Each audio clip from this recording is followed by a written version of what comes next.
প্রিয় দর্শক, আসসালামু আলাইকুম। আপনারা সবাই কেমন আছেন? আশা করছি সবাই অনেক ভালো আছেন। বন্ধুরা, দেখতে পাচ্ছেন আমাদের গ্রামের কৃষকেরা কীভাবে বাড়ির আশেপাশে ফুলকপি চাষ করে থাকে। বন্ধুরা, এই যে ফুলকপি চারা কিন্তু দেখতেই পাচ্ছেন বন্ধুরা, এরকম লাইন মতো বা সিরিয়াল মতো কিন্তু এই জমিতে কিন্তু এই ফুলকপির চারাগুলো রোপণ করেছে আমাদের গ্রামের কৃষকেরা। বন্ধুরা, এই ফুলকপি খেতে কিন্তু খুবই সুস্বাদু। বন্ধুরা, আমাদের বাড়ির আশেপাশে কিন্তু দেখতে পাচ্ছেন এই যে জমিতে লাঙ্গল দিয়ে চাষ করার পরে এরকমভাবে সিরিয়াল মতো কিন্তু এই ফুলকপি চারাগুলো রোপণ করা হয়েছে। দেখে নিন বন্ধুরা কীভাবে এই ফুলকপিগুলো চাষ করতে হয় গ্রামের আশেপাশে।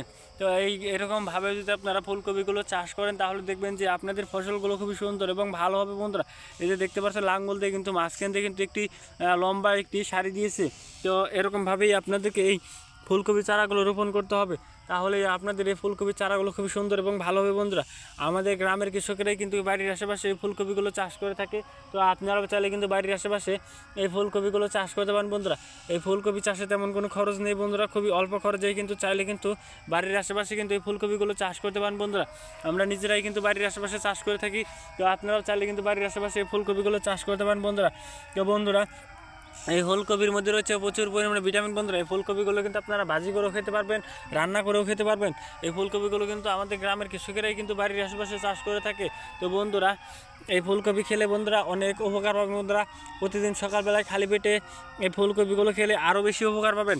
তো বন্ধুরা, যারা এখন আমাদের এই ভিডিওতে লাইক কমেন্ট করেননি তারা অবশ্যই বন্ধুরা আমাদের এই ভিডিওতে একটি লাইক কমেন্ট করে আমাদের চ্যানেলের সাথেই থাকবেন। ধন্যবাদ আপনাদের সবাইকে। আসসালামু আলাইকুম বন্ধুরা।